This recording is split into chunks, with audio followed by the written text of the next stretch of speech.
আসসালামু আলাইকুম রহমতুল্লাহ। প্রাণপ্রিয় শিক্ষার্থী, আশা করি অনেক অনেক ভালো আছো। অ্যান্ড আজকে আমরা ডিসকাস করব unit 12 lesson 2 kinds of foods এর কিছু এমসিকিউ আছে এখানে।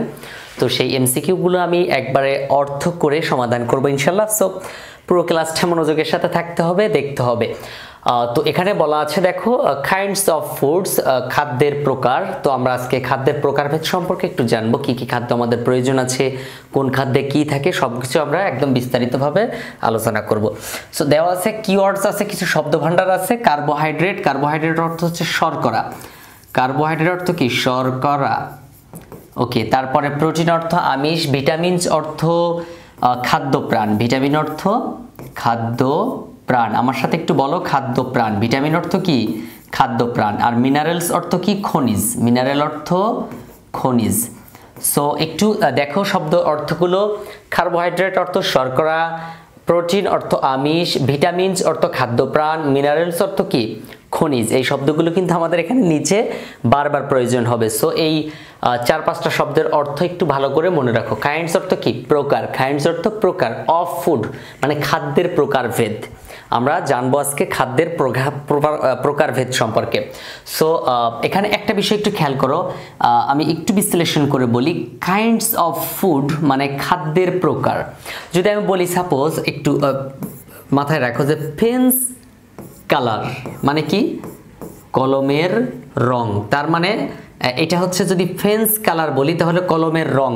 কিন্তু এটা যদি আমরা এভাবে বলতে চাই, colour of pen, colour of pen, তার ফলে এখানেও কিন্তু কলমের রং।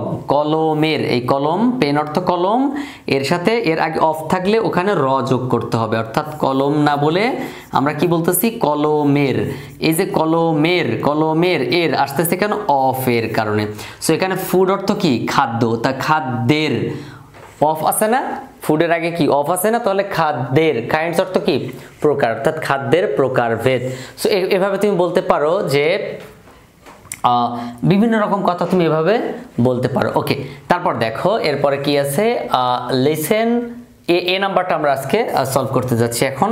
তো এ পার্ট, এতে কি লেখা আছে? Listen to the teacher or CD and answer the following questions. এখানে কোন একটা সিডি আছে, U2L2A listening text A on. দেখো কোয়েশ্চেন নাম্বার হচ্ছে, how many kinds of food do you need?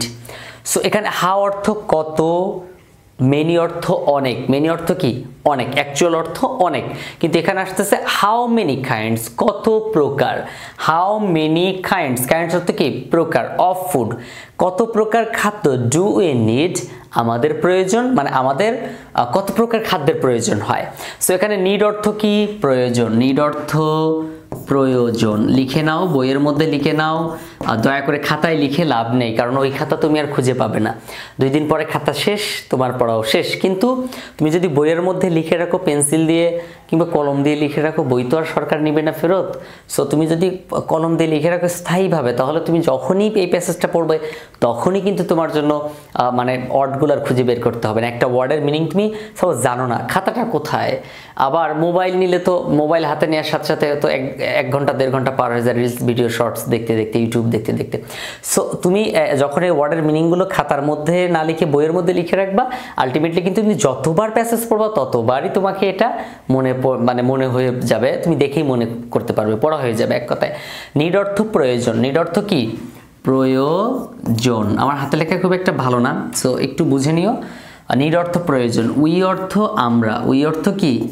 আমরা। ওকে, উই অর্থ আমরা। ডু অর্থ করা। ফুড মানে খাদ্য। কাইন্ড অর্থ কি? প্রকার। কাইন্ডস অর্থ প্রকার। কাইন্ডস অর্থ প্রকার। আমি মূলত লিখে দিচ্ছি একদম দুর্বলদের জন্য, ভালোরা একটু দূরে থাকো, মানে একটু স্কিপ করে আগায় নাও ভিডিওটা। মেনি অর্থ অনেক। মেনি অর্থ কি? অনেক। হাউ অর্থ কত। তাহলে এখানে অ্যাকচুয়াল অর্থ কত অনেক না, আসছে অর্থ, অ্যাকচুয়াল অর্থটা আসছে কি? How many kinds of food do we need, আমাদের কত রকম খাদ্যের প্রয়োজন আছে। তাহলে আমরা উত্তরটা শুরু করবো এখান থেকে। উই নিড কি? উই নিড, আমাদের প্রয়োজন। নিড অর্থ কি? প্রয়োজন। উই অর্থ আমরা। উই নিড, আমাদের প্রয়োজন 6 প্রকারের খাদ্য। 6 কাইন্ডস অফ ফুড। কি আছে? 6 কাইন্ড অফ ফুড, মানে 6 প্রকারের খাদ্য আমাদের প্রয়োজন। তো হোয়াট আর দে, সেগুলো কি কি? হোয়াট আর দে, দে মানে কি? ওই যে, ওইগুলো কি? ওই যে 6 প্রকার খাদ্য, ওই 6 প্রকার খাদ্যকে বোঝাচ্ছে। হোয়াট অর্থ কি, আর হয় দে, তো এগুলো কি কি? তো এখানে আসতেছে কার্বোহাইড্রেট। কার্বোহাইড্রেট মানে কি? শর্করা। কার্বোহাইড্রেট মানে কি? শর্করা। তো প্রথমে আসছে কার্বোহাইড্রেট, তারপর আসছে প্রোটিন, তারপর আসছে ফ্যাট, তারপর আসছে মিনারেল, তারপর আসছে ভিটামিন, তারপর আসছে কি? ওয়াটার। সো ভিটামিন আছে, খাদ্য প্রাণ আছে, মিনারেল আছে, খনিজ আছে, ফ্যাট আছে, চর্বি আছে, তারপর আছে হচ্ছে তোমার প্রোটিন, আমিষ আছে। প্রত্যেকটা খাবার, এখানে যেসব খাবার নিয়ে আমরা আলোচনা করেছি নিচে, সব কিন্তু এখানে আছে। ওকে, তারপর দেখো নাও, তারপর নাও অর্থ এখন। নাও অর্থ কি? এখন। নাও অর্থ এখন। চুজ, বেছে নাও। চুজ অর্থ কি? বেছে নেওয়া, পছন্দ করে নেওয়া, বেছে নেওয়া। সো চুজ অর্থ বেছে নেওয়া। চুজ অর্থ কি? বেছে নেওয়া। নাও, এখন, চুজ, বেছে নাও দ্য বেস্ট। বেস্ট অর্থ কি? সঠিক, সবচেয়ে ভালো, সবচেয়ে কাছাকাছি, সবচেয়ে রাইট, বিভিন্ন রকম বলতে পারো, এটা অ্যান্সার। সো এখন বেছে নাও সবচেয়ে কি? সঠিক উত্তরটা বেছে নাও। ওকে, ফুডস আর ডিভাইডেড, খাদ্যকে ভাগ করা হয়। ডিভাইডেড অর্থ কি? ভাগ করা। ডিভাইড অর্থ ভাগ করা, ভাগ করা। ডিভাইড অর্থ কি? আমার সাথে বলো। ডিভাইড অর্থ হচ্ছে ভাগ করা। ইনটু, ইনটু মানে কি? ইনটু মানে মধ্য দিয়ে। So foods are divided into classes according to their. Their অর্থ তাদের। দেয়ার অর্থ কি? তাদের। এটা হচ্ছে কি? Positive form. এটা যদি সাবজেক্টিভ ফর্ম বলো তাহলে they, objective form they, them, আর পজিটিভ ফর্ম কি? দেয়ার। অ্যাকর্ডিং মানে কি? অনুসারে বা অনুযায়ী। অ্যাকর্ডিং অর্থ কি? অনুসারে। অ্যাকর্ডিং অর্থ অনুসারে। অ্যাকর্ডিং অর্থ কি? অনুসারে। সো এখানে বলতেছি কি? Divided into classes according to দেয়ার। তো খাবারকে মানে খাদ্যকে ভাগ করা হয় আর কি অনুসারে, সেটা আমাদেরকে এখান থেকে খুঁজে বের করতে হবে। তো খাদ্যকে কি করা হয়? খাদ্যকে বিভিন্ন ভাগে ভাগ করা হয় কিসের উপর ভিত্তি করে? Colours and test. কালার্স অর্থ কি? রং। কালার্স অর্থ কি? রং। কালার্স অর্থ রং। অ্যান্ড টেস্ট অর্থ কি? স্বাদ। রং ও স্বাদের উপরে। টেস্ট অর্থ কি? স্বাদ। কালার্স অর্থ কি? রং। তারপর বলতেছে কি? শেপস অ্যান্ড সাইজ, আকার, ঠিক আছে, গঠন ও আকার। শেপস অর্থ কি? গঠন। শেপস অর্থ গঠন। আর সাইজ অর্থ কি? আকার। সাইজ অর্থ আকার। তাহলে আমার সাথে বলো, শেপস অ্যান্ড সাইজ, গঠন এবং আকার। তারপর হচ্ছে কি? সাবস্ট্যান্সেস। সাবস্ট্যান্স মানে উপাদান। সাবস্ট্যান্স মানে কি?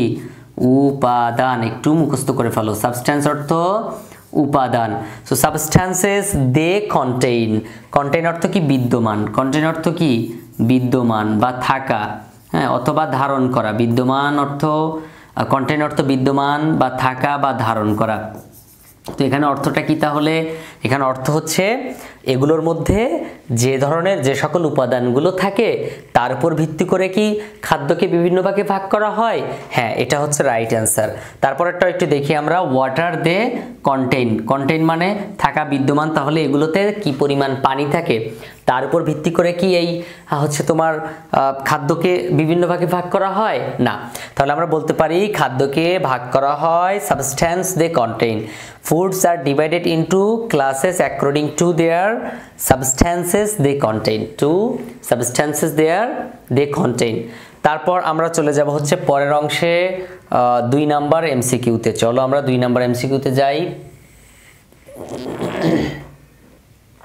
ওকে, তারপর potatoes contain A lot of. Potato অর্থ কি? তোমরা সবাই নিশ্চয়ই জানো। পটেটো অর্থ আলু। পটেটো অর্থ কি? আলু। তারপর বলতেছে কি? Potatoes contain. কন্টেইন অর্থ কি? ধারণ করা, বিদ্যমান করা। এ lot of. A lot of মানে কি? অনেক। লট অফ অর্থ অনেক। তাহলে কন্টেইন অর্থ কি? থাকা। কন্টেইন অর্থ থাকা। তাহলে পটেটো আলুতে থাকে প্রচুর পরিমাণে কি থাকে বলো তো? আলুতে প্রচুর পরিমাণে কি বলে এটাকে? কার্বোহাইড্রেট থাকে, নাকি ভিটামিন থাকে, নাকি প্রোটিন থাকে, নাকি মিনারেলস থাকে? এটা আমাদেরকে বলতে হবে। আসলে এইখানে যে খাবারের কথাগুলো ব্যবহার করা হয়েছে, যে ধরনের খাবারগুলো আমরা এখানে দেখতে পাচ্ছি, এই ধরনের খাবারগুলো কিন্তু হচ্ছে মূলত আমরা নিয়মিত খেয়ে থাকি বলা যায়। সো এর কিন্তু গুণাগুণ আমরা এতটা জানি না, আমাদেরকে কিন্তু এই সম্পর্কে একটু বিস্তারিত মানে এখানে একটা অডিও প্লেয়ার আছে, সো ওইটা মানে শোনার পরে মোটামুটি একটু ক্লিয়ার হওয়া যাবে। তো অনেকে ওটা বুঝতে পারবে না, তারপরে দেখো আমি এটা সমাধান করে দিচ্ছি, একটু কষ্ট করে মিলিয়ে নাও পারলে, তাহলে তোমাদের জন্য খুবই গুরুত্বপূর্ণ হবে এটা। সো এবার দেখো আমি একটু অর্থগুলো করে তোমাকে বলি, তারপর তুমি বুঝতে পারবে। তাহলে potato contain A lot of, potato আলুতে থাকে প্রচুর পরিমাণে কার্বোহাইড্রেট। কার্বোহাইড্রেট মানে কি? শর্করা। কার্বোহাইড্রেট মানে কি? শর্করা। তারপর ভিটামিন অর্থ কি? খাদ্য প্রাণ। ভিটামিন অর্থ খাদ্য প্রাণ। তারপর আছে কি? মিনারেল। মিনারেল অর্থ কি?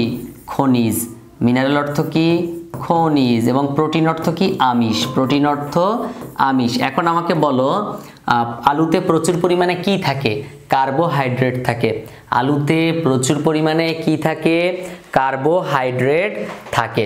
সো এবার দেখো আছে কি, এখানে আছে হচ্ছে আমাদের 3 নাম্বারটা কি আছে দেখো, বাটার অ্যান্ড ঘি। বাটার অর্থ কি? মাখন। বাটার অর্থ কি? মাখন। বাটার অর্থ মাখন। আর ঘি মানে তো ঘি। So butter and ghee are a good source of, source অর্থ উৎস, সোর্স অর্থ উৎস। আচ্ছা বলো তো মাখন এবং ঘিতে প্রচুর পরিমাণ কি থাকে? মাখন এবং ঘিকে কিসের উৎস বলা হয়? প্রোটিন, ফ্যাট, নাকি কার্বোহাইড্রেট, নাকি হচ্ছে তোমার ভিটামিনস? কোনটা সবচেয়ে বেশি থাকে? থাকে হচ্ছে দেখো প্রোটিন অর্থ কি? প্রোটিন অর্থ আমিষ। প্রোটিন অর্থ আমিষ। প্রোটিন অর্থ আমিষ। তারপরে ফ্যাট। ফ্যাট অর্থ চর্বি। ফ্যাট অর্থ কি? চর্বি। ফ্যাট অর্থ চর্বি। ওকে, তারপর আছে কি? ভিটামিন। ভিটামিন অর্থ খাদ্য প্রাণ। ভিটামিন অর্থ খাদ্য প্রাণ। আর কার্বোহাইড্রেট মানে কি? শর্করা। কার্বোহাইড্রেট মানে শর্করা। তাহলে আমরা বলতে পারি যে খাদ্যে এই মাখন এবং ঘিতে প্রচুর পরিমাণে কি থাকে? ফ্যাট থাকে। প্রচুর পরিমাণে ফ্যাট থাকে। সো এটা হচ্ছে রাইট অ্যান্সার। এই ফ্যাট হচ্ছে কি? Right answer. তারপর আমরা 3 নম্বরের পরে 4 নম্বর এমসিকিউটা দেখি। 4 নম্বরে কি আছে? ওকে দেখো আমি চেষ্টা করব প্রত্যেকটা টপিক এভাবে আলাদা আলাদা করে খুব সুন্দর করে সমাধান করে দেওয়ার জন্য, যাতে তোমাদের জন্য বেশি প্রয়োজনীয় হয়, তোমরা এটা দেখে একটু উপকার বোধ করতে পারো। অ্যাটলিস্ট নিজের প্রয়োজন হতে পারে যে ওয়ার্ড মিনিংগুলো জানার দরকার আছে, যেটা তুমি খুঁজে বের করতে পারো না বা বের করতে সমস্যা হয়। আর অর্থ সহকারে বলে দেওয়াটা খুবই প্রয়োজনীয়। আবার চেষ্টা করবে একটু সাপোর্ট করার জন্য, বন্ধু বান্ধবের কাছে শেয়ার করার জন্য ভিডিওগুলো। So minerals. মিনারেলস অর্থ কি? খনিজ। মিনারেল অর্থ কি? খনিজ। সো এখানে বলতেছে মিনারেলস আর প্রেজেন্ট। প্রেজেন্ট মানে কি? অবস্থিত বা উপস্থিত বলতে পারো। তাহলে এখন আমাকে বলো যে খনিজ কোথায় থাকে? মানে খনিজ আর প্রেজেন্ট ইন ড্যাশ, কোথায় থাকে খনিজ সবচেয়ে বেশি, সেটা আমাদেরকে কি করতে হবে? জানতে হবে। সো এখন আমাকে একটু বলো তো খনিজ সবচেয়ে বেশি কোথায় থাকে? নাটস অর্থ কি? নাটস অর্থ বাদাম। নাটস অর্থ কি? বাদাম। তারপর দেখো পিজ। পিজ অর্থ কি? মটরশুঁটি। পিজ অর্থ কি? মটরশুঁটি। হ্যাঁ, পিজ অর্থ মটরশুঁটি। ওয়াটার অর্থ পানি। ওয়াটার অর্থ কি? পানি। তারপর আছে মিল্ক। মিল্ক অর্থ দুধ। মিল্ক অর্থ দুধ। নাটস অর্থ বাদাম, পিজ অর্থ মটরশুঁটি, মিল্ক অর্থ দুধ, ওয়াটার অর্থ পানি। সো এখানে মিনারেল সবচেয়ে বেশি থাকে হচ্ছে দুধে। মিনারেল সবচেয়ে বেশি থাকে কোথায়? মিনারেল সবচেয়ে বেশি থাকে হচ্ছে দুধে। সো এই কথাটা একটু মাথায় রেখো। কেমন? মিনারেল অর্থ কি? খনিজ। তাহলে খনিজ সবচেয়ে বেশি থাকে কোথায়? দুধে, মিল্কে। তারপর আছে হুইচ। কোনটি। হুইচ অর্থ কি? কোনটি বা যেটি। হুইচ অর্থ কি? কোনটি বা যেটি। তাহলে এখানে কোনটি অথবা যেটা, কোনটি। তাহলে হুইচ ফুড, কোন খাদ্য, has the most carbohydrate. Carbohydrate মানে কি? শর্করা। কার্বোহাইড্রেট মানে শর্করা। ওকে, তাহলে কোন খাদ্যে সবচেয়ে বেশি পরিমাণে শর্করা থাকে? Which food has the most carbohydrate, মানে কোন খাদ্যের মধ্যে, কোন খাবারের মধ্যে বেশি শর্করা থাকে? তো সুগার। সুগার অর্থ চিনি। সুগার অর্থ কি? চিনি। তারপরে ফ্রুটস অর্থ কি? ফল। ফ্রুটস অর্থ কি? ফল। তারপর রাইস অর্থ কি? ভাত। রাইস অর্থ ভাত। ভেজিটেবল অর্থ কি? শাক সবজি। ভেজিটেবল অর্থ শাক সবজি। তাহলে রাইস বা ভাতে সবচেয়ে বেশি পরিমাণে কার্বোহাইড্রেট থাকে বা শর্করা থাকে। সো আমরা 5 নাম্বার পর্যন্ত যে কয়টা এমসিকিউ ছিল আমরা সমাধান করলাম। দেন আমাদের নেক্সট টার্গেট যেটা পরবর্তী ক্লাস ইনশাআল্লাহ লেসন 3 নিয়ে আওয়ার ডেইলি ডায়েট নিয়ে আমরা আলোচনা করব। সো ততদিন পর্যন্ত প্রত্যেকটা ক্লাস দেখতে থাকবে এবং এই ওয়ার্ড মিনিংগুলো মুখস্থ করে, যদি তোমার মুখস্থ হয়ে থাকে তাহলে প্লিজ কমেন্টে একটু কষ্ট করে ডান লিখে ফেলো যে তুমি এটা নোট করে নিয়েছো আর তুমি এটা মুখস্থ করেছো। যদি ডান লেখো তাহলে পরবর্তী ক্লাস ইনশাল্লাহ পাবে। আর তুমি কোন ক্লাসটা চাও সেটা কিন্তু অবশ্যই কমেন্টে আমাকে জানাবে। ঠিক আছে, তো দেখা হচ্ছে পরবর্তী ক্লাসে। ততক্ষণ পর্যন্ত ভালো থেকো। আসসালামু আলাইকুম ওয়া রাহমাতুল্লাহ।